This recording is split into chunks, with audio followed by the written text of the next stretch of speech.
गोविंदाय नमो नमः। श्री कृष्णाय नमो नमः। नारायणाय नमो नमः। उपस्थित श्रद्धा और विश्वास से संयुक्त ज्ञान योग पथिक जिज्ञासु ग्रंथ। कल हमारी चर्चा इस विषय को लेकर के चल रही थी कि ईश्वर अकर्ता भी है और अव्यय भी है। यद्यपि वह समस्त सृष्टि का सृजक भी है। सृजन में दो चीजों की आवश्यकता है। जब भी हमें सृजन करना होता है किसी भी वस्तु का, और यहां तो बात संसार की है, तो दो चीजें चाहिए। जैसे कुम्हार होता है, वो बर्तन बनाता है, खिलौने बनाता है। कैसे? कहते हैं मिट्टी होनी चाहिए उसके पास। अगर मिट्टी नहीं होगी तो वह बर्तन नहीं बना पाएगा। दूसरे मिट्टी तो हो, कुम्हार ना हो, तब भी सृजन संभव नहीं है। जब तक मिट्टी और कुम्हार दोनों नहीं होंगे तब तक बर्तनों का सृजन नहीं हो सकता। लोहा और लोहार ना हो, सोना और सुनार ना हो, सूत और जुलाया ना हो। इसी प्रकार से संसार की जितनी भी वस्तुएं हैं उनमें दो चीजें चाहिए। एक को हम कहते हैं आज की परिभाषा में, आज के परिप्रेक्ष्य में कह लीजिए रॉ मटेरियल, कच्चा माल, और दूसरे उस कच्चे माल को तैयार करने वाला। वो तैयार करने वाला में अब कई कारण बन गए हैं। तो जो कच्चा माल है उसको तो हम कहते हैं उपादान कारण, और जो उस कच्चे माल से तैयार करने वाला है पक्का माल, तैयार माल, जो अपनी प्रोडक्शन है, उस बनाने वाले को, सृजन करने वाले को निमित्त कहते हैं। वो निमित्त बनता है काहे का? रूप परिवर्तन का। रूप ही तो परिवर्तित हो रहा है। जितना भी सृजन है उसमें रूप का परिवर्तन है। मिट्टी का रूप बदल करके बर्तन हो जाता है, लोहे का रूप बदल करके अस्त्र शस्त्र हो जाता है, सोने का रूप बदल करके आभूषण हो जाता है, सूत का रूप बदल करके वस्त्र हो जाते हैं। रूप का परिवर्तन है और परिवर्तनशील ही यह संसार है। यद्यपि है वही, हमें बदला हुआ दिखता है। बर्तन भी मिट्टी ही है, आभूषण भी सोना ही है, अस्त्र शस्त्र भी लोहा ही है, वस्त्र भी सूत ही है। ठीक इसी प्रकार से जो चराचर जगत बनता है वो अपने उपादान कारण से भिन्न नहीं है। जैसे बर्तन अपने उपादान कारण मिट्टी से भिन्न नहीं है, आभूषण अपने उपादान कारण स्वर्ण से भिन्न नहीं है, अस्त्र शस्त्र अपने उपादान कारण लोहे से भिन्न नहीं है, वस्त्र अपने उपादान कारण सूत से भिन्न नहीं है। ठीक इसी प्रकार से चराचर जगत अपने उपादान कारण परमात्मा से भिन्न नहीं है। आई बात समझ में?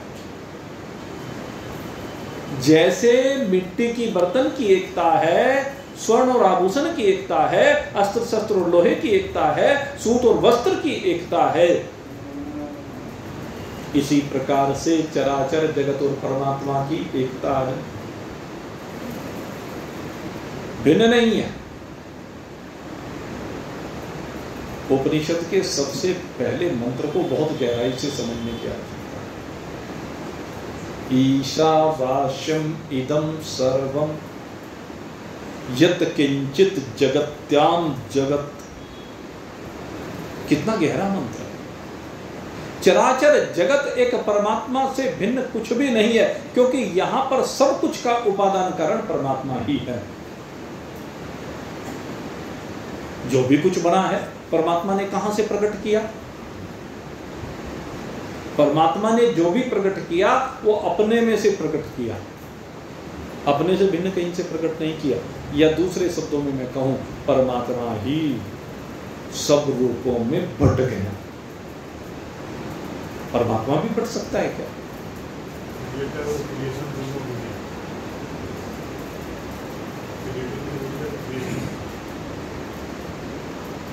परमात्मा क्या बट सकता है? अनेक रूपों में हो गया। वास्तविकता ये है कि अनेक रूपों में भ्रांति के साथ कारण बटा हुआ सा प्रतीत होता है, वास्तव में वो कहीं भी बटा हुआ नहीं। जैसे धरती कहीं बटी हुई नहीं है, सारी धरती एक ही है, लेकिन हमने अपना अपना अहंकार जोड़ करके अपनी अपनी सीमा बांध करके धरती को बांट दिया। जैसे समुद्र कहीं बटा हुआ नहीं है, लेकिन हमने भिन्न भिन्न नाम रख करके उन समुद्रों के नाम अलग अलग रख दिए। वस्तुतः समुद्र एक ही है। बंगाल की खाड़ी हो गई, हिंद महासागर हो गया, प्रशांत महासागर हो गया, अरब सागर हो गया, अटलांटिक वगैरह वगैरह सारे जो भी सातों सागर।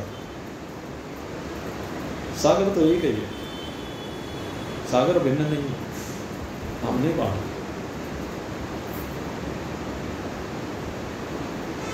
तो परमात्मा एक है, लेकिन गुणों के कारण बटा हुआ सा दिख रहा। जैसे सतोगुण शुद्धता का प्रतीक है, सोने का भाव।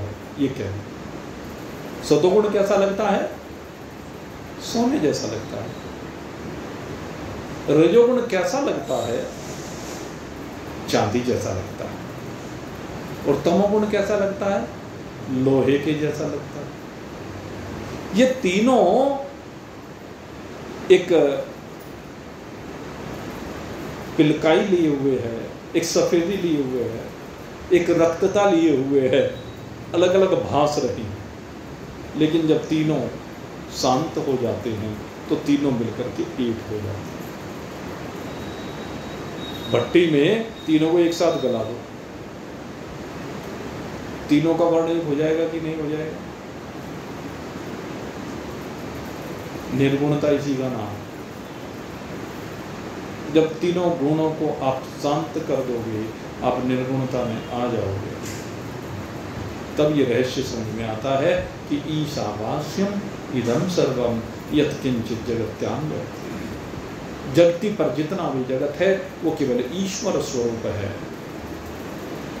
और वो न कभी बढ़ता है न कभी घटता है। वो न कभी बढ़ता है न कभी घटता है। इसीलिए उसको कहा कि वो अव्यय है। जो अव्यय है उसमें बढ़ना है न घटना है। दूसरी बात है कि ईश्वर निमित्त कारण है।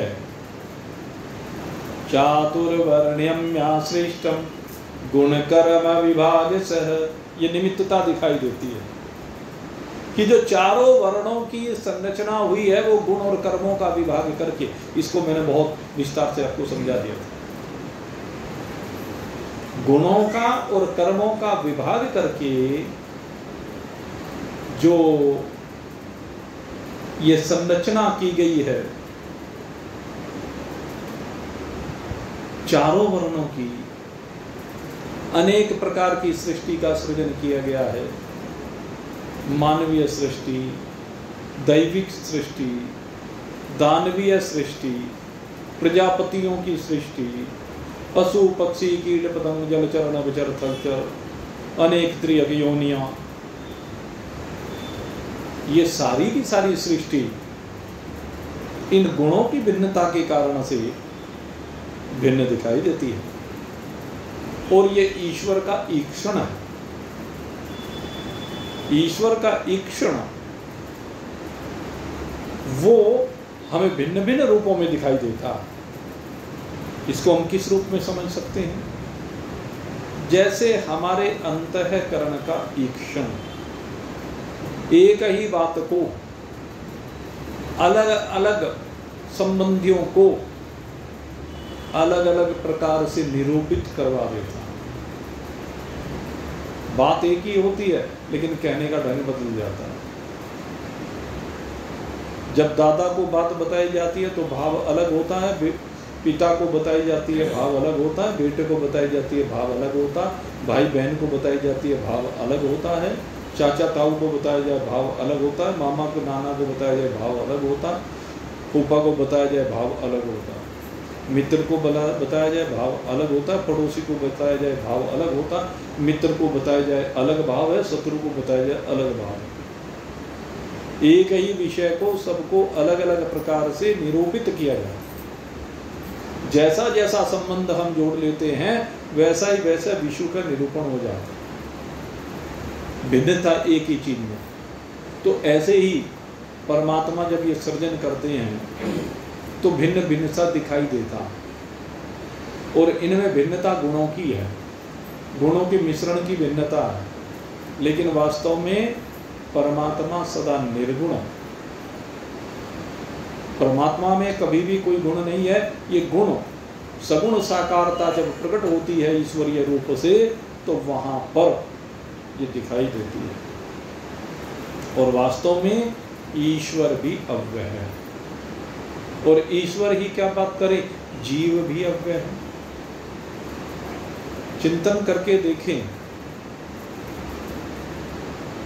हमारे गुरुदेव एक बात कहा करते थे, इस संसार में जरा देखो, माँ से बाप कट जाता है, मामा से मामी कट जाती है, नाना से नानी कट जाती है, बुआ से फूफा कट जाता है, मित्र से शत्रु कट जाते हैं।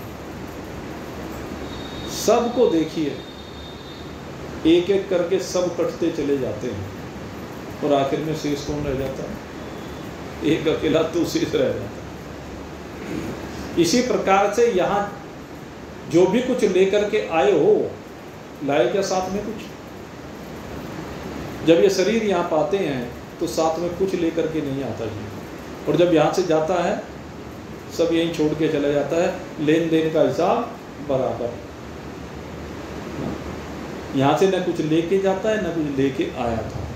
बीच बीच का व्यवहार है, बीच बीच का खेल है, बीच बीच की लीला है, बीच बीच की क्रिया है, बीच बीच के कर्म है, तीनों चीजें। और वास्तव में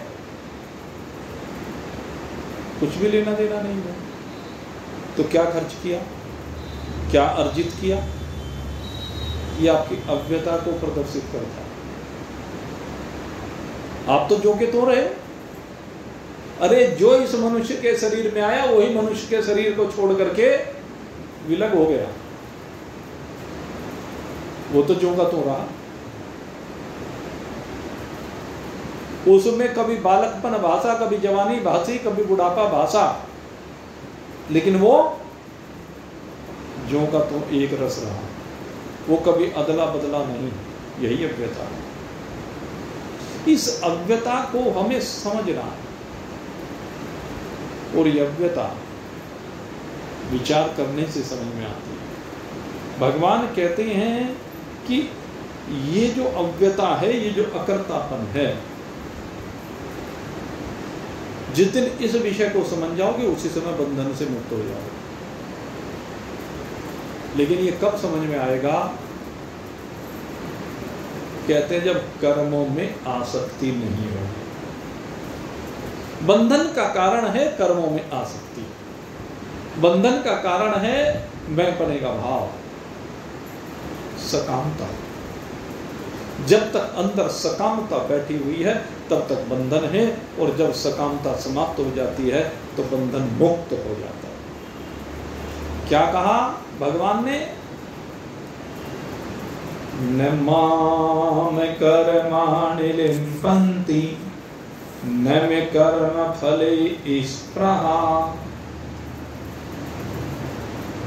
न माम कर्माणि लिम्पन्ति न मे कर्म फले स्पृहा। ये एक साधारण सी बात दिखाई देती है। कहते हैं मैं सृष्टि का सृजन कर रहा हूं, निमित्त बनकर के भी और उपादान बनकर भी। मिट्टी भी मैं ही हूं और उस मिट्टी को रूप देने वाला भी मैं ही, निमित्त भी मैं ही, दोनों चीज मैं ही हूं। लेकिन निमित्त होते ही मैं अपना जुड़ जाता। जैसे ही आप में निमित्तता आती है तो मैं अपना जुड़ जाता है, और आप कहते हैं कि मैं करता हूं। आप में भाव कहां आ जाता है कि मैं करने वाला हूं। किसी गरीब की सहायता की, किसने की? मैंने की। आपने बहुत परोपकार के काम करते हैं, सभी लोग हैं अपने अपने तरीके से परोपकार के काम कर रहे हैं, यहाँ रहकर भी करते हैं। और हमने देखा कथाओं में हमारे साथ जहाँ भी जाते हैं वहाँ भी बहुत माल लुटा करके आते हैं, बांट करके आते हैं, परोपकार करके आते हैं। बड़ी अच्छी भावना। लेकिन वहाँ पर मैंपना रुक जाता है। मैंने इतने व्यक्तियों को ये फलानी सामग्री दी, मैं, ये आपके अंदर निमित्तता आ गई, ये आपके बंधन का कारण है। हमने 100 व्यक्तियों को भोजन कराया, कह दिया हाँ हमने 100 व्यक्तियों को खाना खिलाया, हमने 100 व्यक्तियों का इलाज कराया भाई, हमने 1000 व्यक्तियों को वस्त्र बांटे भाई। ये क्या है? ये तेरी मैं बोल रही है, ये तेरा निमित्तता बोल रही है। ये जो निमित्तता है ये मैं करो उसके लिए, जो तू निमित्त बना है, निमित्त के साथ तूने मैं जोड़ दी है, जबकि वास्तविकता ये है कि भगवान ने तुझे केवल निमित्त मात्र बनाया तो भगवान ने है, तूने अहंकार अपना जोड़ लिया। कराने वाला भगवान है, देने वाला भगवान है। भगवान ने अपने हाथ से न दिलवा करके तेरे हाथ से दिलवा दिया। यही तो निमित्ता। सारे महाभारत का युद्ध भगवान ने किया, लेकिन निमित्त किसे कहा?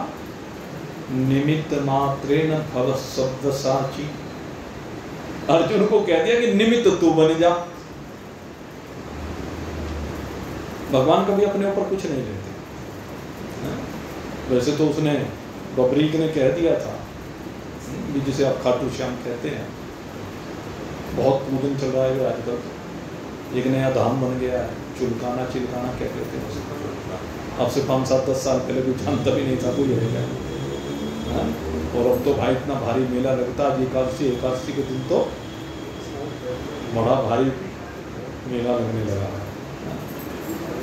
ये मैंने बताया था ना, बहुत से देव प्रकट हो जाते हैं, तो ये भी देव प्रकट हो गए, अपने समय पर आ गए। जैसे जैसे हवा पानी मिलता है, बरसात में जैसे हवा पता नहीं कितने प्रकार की घास उग जाती है, तो उसी प्रकार से समय समय पर अनेक देव उत्पन्न होते चले जाते हैं।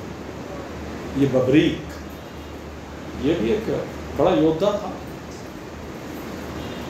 महाभारत युद्ध देखने की अभिलाषा थी, आप जानते हैं। भगवान ने कहा किसकी तरफ से लड़ेगा? कहने लगा कि जो सा हार रहा होगा उसकी तरफ से लड़ेगा।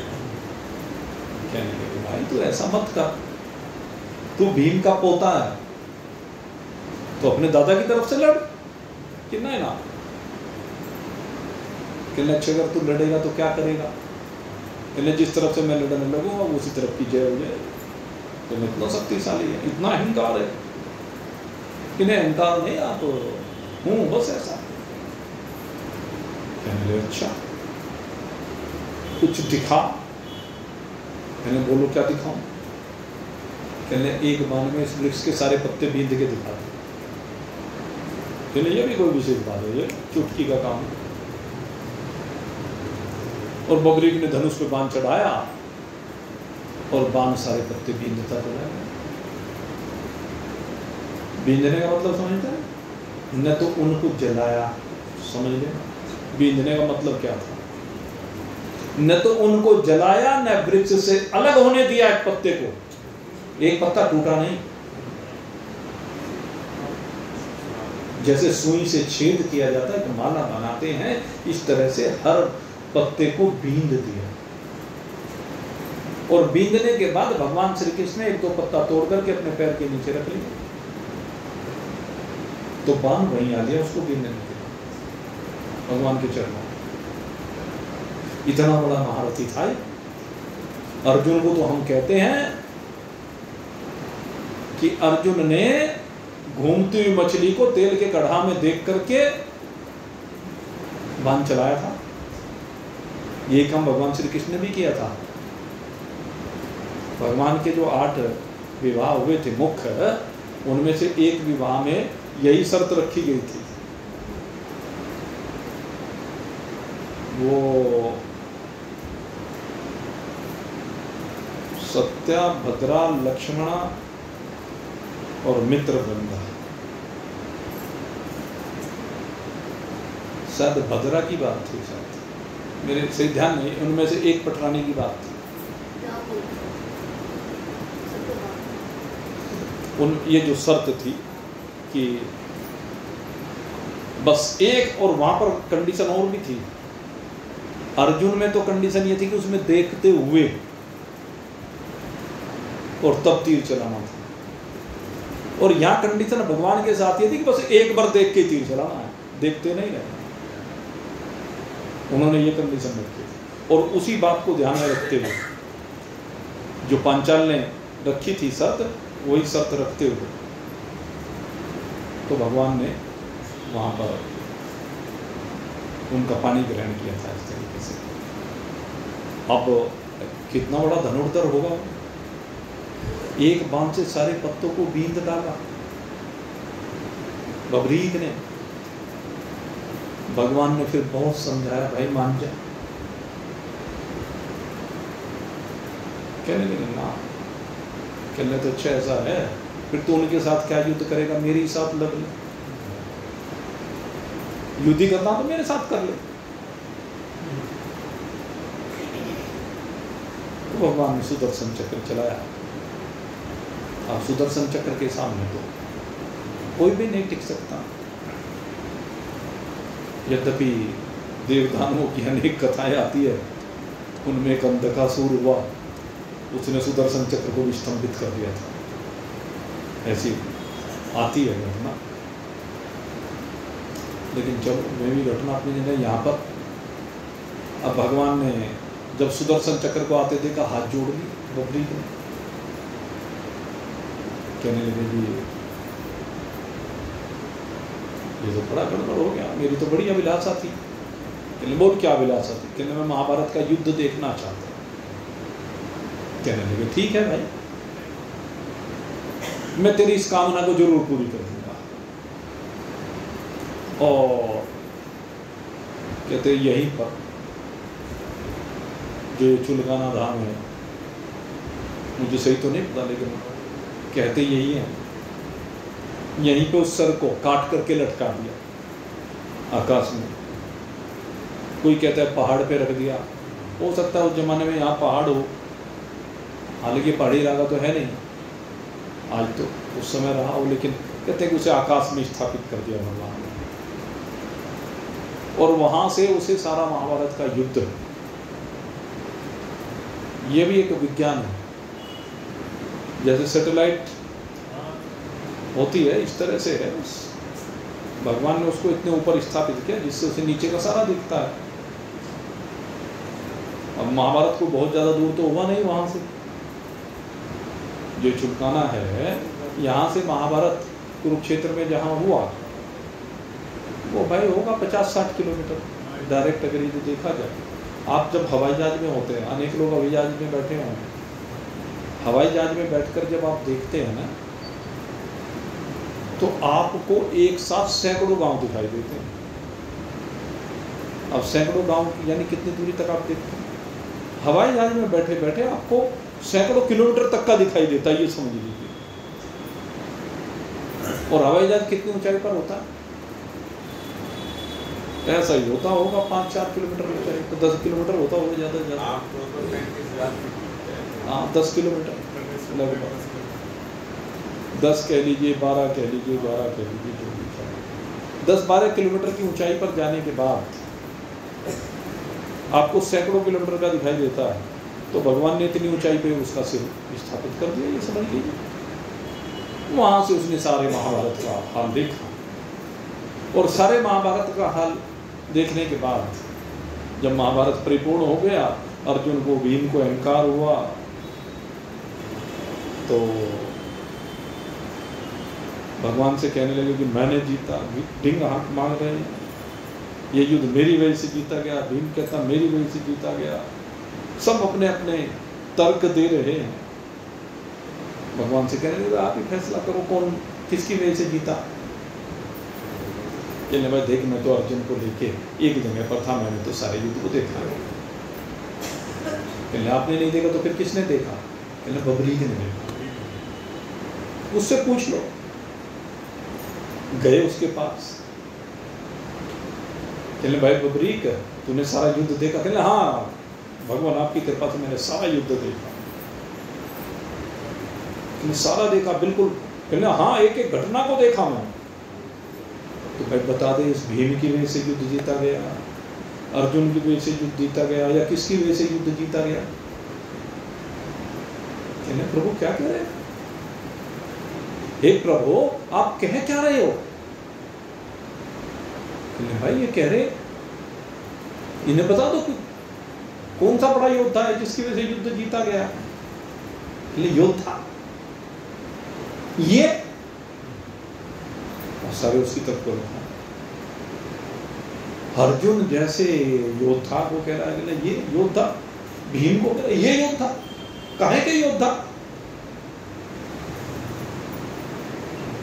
प्रभु क्या बात करते हो, ये कहीं युद्ध में थे, ये कहीं लड़ रहे थे? अरे युद्ध में ये कहीं लड़ नहीं रहे थे, तो कहीं थे ही नहीं युद्ध में। तो सारों का दिमाग खराब हो गया, ये तो यू पागल ही है, ये तो है। और बबरी फंस रहा है। कहने प्रभु मेरे मुंह से क्यों कहलवाना चाहते, आप ही बता दो ना कौन था युद्ध में। कहने भाई देख मैंने तो देखा नहीं, तूने देखा युद्ध, तू ही बता दो। कहने बता दूं? हाँ भाई बता दे, तो तेने देखा। कहने लगे जी मुझे तो युद्ध में 2 ही जने नजर आए। कहने कौन 2 आए? अब 2 का नाम सुनते अर्जुन और भीम सोचने लगे हम ही थे।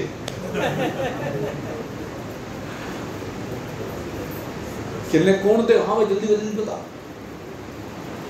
कहने लगे युद्ध में 2 ही जने थे, या तो कृष्ण का चक्कर था और द्रौपदी का खप्पर था।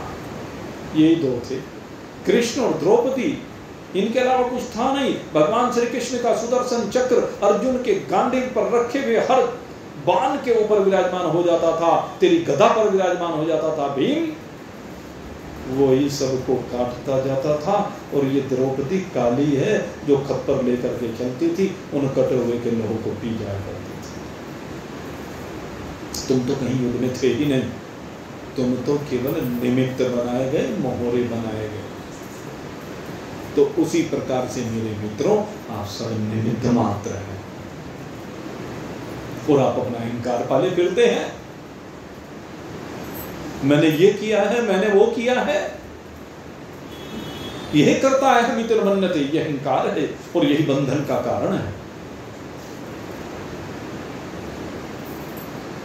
और भगवान इतना सब कुछ करने के बाद भी कहते हैं न माम कर्माणि लिम्पन्ति न मे कर्म फलेषु। कहते हैं मैं किसी भी कर्म का करता हूं ही नहीं, मैं किसी भी कर्म से बंधा हुआ नहीं हूं। कहते जो भी कुछ हो रहा है वो गुणों और कर्मों के विभाग के द्वारा हो रहा है, प्रकृति के गुण कर रहे हैं, समस्त कर्मों के हेतु ये प्रकृति के गुण हैं।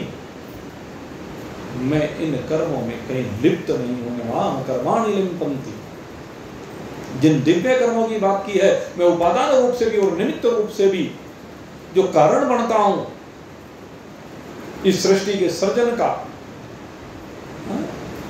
God, GOD God, generator, operator, destroyer, creator, दोनों चीज कह रहे थे ना,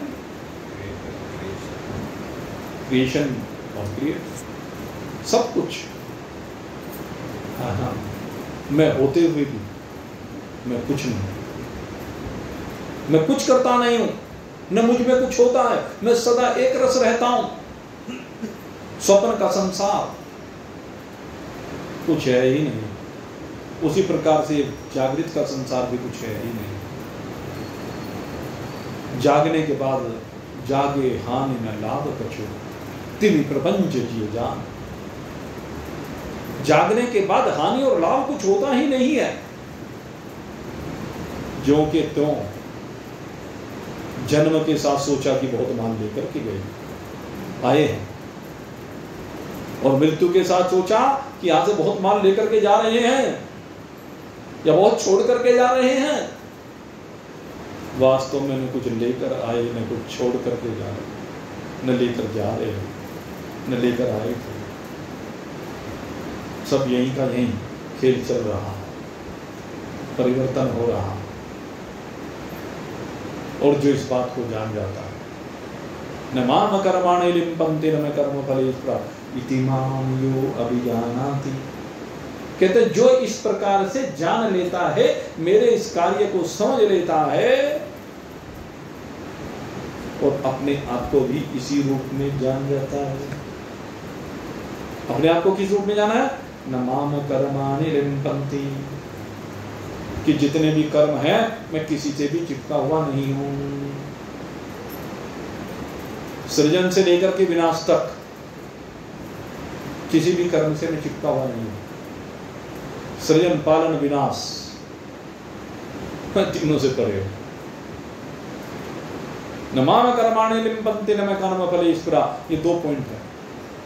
न मैं कुछ करने वाला हूं और जब करने वाला नहीं हूं तो किसी भी फल में मेरी कोई आसक्ति नहीं है। मुझे कोई फल नहीं चाहिए किसी भी क्रिया का। किसी के लिए कुछ भी किया गया है, मुझे किसी से कुछ लेना देना नहीं है। न मुझे प्रतिफल के रूप में कोई वस्तु चाहिए, न कोई सम्मान चाहिए। मैं इन सब की सीमाओं से परे हूं, इन सब चीजों से परे हूं। और वास्तव में जब परे हो जाता, लोग आपको सम्मान देना चाहें और आप पीछे हट गए। लोग सम्मान दें लेकिन आप पीछे हट गए, वही अकर्मण्यता की स्थिति आती है। तभी अकर्मता बनती है। यह आवश्यक है। इति माम यो अभिजानाति कर्मभिर्न च बध्यते। यही वो स्थिति होती है जब ये गुणों के कर्म जिन्हें आप अपने मान रहे हैं वो आपको बांधने वाले नहीं होते। इसलिए चिपकारों को खत्म करना, इसलिए बंधन से बाहर निकलना। और इसका एक ही सूत्र है, असंगता। जिस समय आपके अंदर असंगता आ जाए, असंगता के आने पर ही, असंगता कब आएगी? जब सब कुछ को मानेंगे मेरा है ही नहीं। जब तक संग जोड़ा है सब कुछ आप अपने को मानते हैं, और जब संग से रहित हो जाते हैं तो फिर आपका कुछ है ही नहीं। न आपका जन्म से संबंध, न आपका मृत्यु से संबंध, अब जन्म और मृत्यु दोनों प्रारब्ध अधीन है। जन्म का भी कुछ कारण बनता है, मृत्यु का भी कुछ कारण बनता है, लेकिन वो कारण मैं नहीं हूं। न मुझ में जन्म है, न मुझ में मृत्यु है। जन्म और मृत्यु मेरे में है नहीं। जन्म का भी कारण है, मृत्यु का भी कारण है। भगवान कभी अपने ऊपर लेकर के नहीं जाता। शरीर में कोई रोग भेज देता है शरीर को निवृत्त करने के लिए। पता नहीं कितने तरह के रोग आ गए शरीर में। अब शरीर में रोग आ गया तो उसमें परेशान होने की आवश्यकता नहीं है भाई। शरीर की निवृत्ति के लिए कुछ तो बहाना बनेगा, निश्चित रूप से बनेगा। और इस रोग के दुख को अगर नष्ट करना है तो अपने आप को शरीर से विलग मानिए, अन्यथा भाई रोग तो कष्ट देगा। रोग रकम भी खत्म कराएगा और कष्ट भी देगा, परेशानी भी देगा, धंधा भी खत्म कराएगा, लेकिन असंग हो जाएगी। असंगता यह है कि मैं देह नहीं हूं। जब मैं देह नहीं हूं तो देह में आने वाला विकार मैं कहाँ हूं, देह में आने वाला रोग मैं कहाँ हूं, देह को होने वाला कष्ट मैं कहाँ हूं। इसीलिए मैं बार बार कहता हूं थोड़ी देर लेट करके बैठ करके जरा शरीर से विलगाव को अनुभव करना प्रारंभ करके देखो तो सही। आप इस शरीर के दृष्टा बन के देखे तो सही। इस शरीर को शव की तरह से पड़ा हुआ देखो तो सही। और देखने वाला ये शिव है। वो जो शवासन होता है, शवासन में शिव आप हैं। शरीर शव है और उसको देखने वाले आप शिव हैं। ये शव और शिव का सीधा सा खेल है। आप शिव हैं। शिवो हम, शिवो हम, शिवो हम। आप वो कल्याणकारी तत्व हैं। आपका वास्तविक स्वरूप शिव है, जो सत्य है, जो चित्त है, जो आनंद है। सत्य ही शिव है, सत्य ही सुंदर है, और जो सत्य है, जो सुंदर है, वही शिव है। इसीलिए बार बार कहा तन में माना है शिव संकल्पमस्तु। तेरे मन में जो संकल्प स्फुरित हो वो क्या हो? असंगता का संकल्प हो, निर्विकल्पता का संकल्प हो। मैं सत्य हूं, मैं चित्त हूं, मैं आनंद हूं। इन संकल्पों से संयुक्त होकर के यही हो जाता है। क्योंकि जैसा मन होता है वैसा ही हो जाता है जीव। इस मन को ही ठीक करना। मन ही कारण मनुष्य नाम बंध विमोक्षणा। मन ही मनुष्य के बंधन और मुक्ति का कारण है। इसलिए मन की भावना जैसी बनाओगे, रोज इसी बात को बार बार कहोगे, मैं ब्रह्म हूं, मैं ब्रह्म हूं, मैं ब्रह्म हूं, तभी तो सोचोगे मैं ब्रह्म किस प्रकार से हूं। तभी तो मुमुक्षुता पैदा होगी। और जब तुम्हें पता ही नहीं है मैं जीव हूं, मैं जीव हूं, मैं मरने वाला हूं, मैं जीने वाला हूं, तो मैं रोज मरता रहेगा, जीता रहेगा। और जब पता चलेगा मैं अजर अमर अविनाशी हूं, तभी तो अपनी अजरता अमरता अविनाशिता को ढूंढेगा और ढूंढने पर पा जाएगा। इसलिए मेरे मित्रों, इस खेल को समझिए और समझ करके अपने आप को अकर्ता रूप से अनुभव कीजिए, अव्यय रूप से अनुभव कीजिए। और मुमुक्षुओं ने इसको अनुभव किया है। पहले अनेक मुमुक्षु हुए हैं जिन्होंने अपने आप में अकर्तापन और अव्ययता को अनुभूत किया है।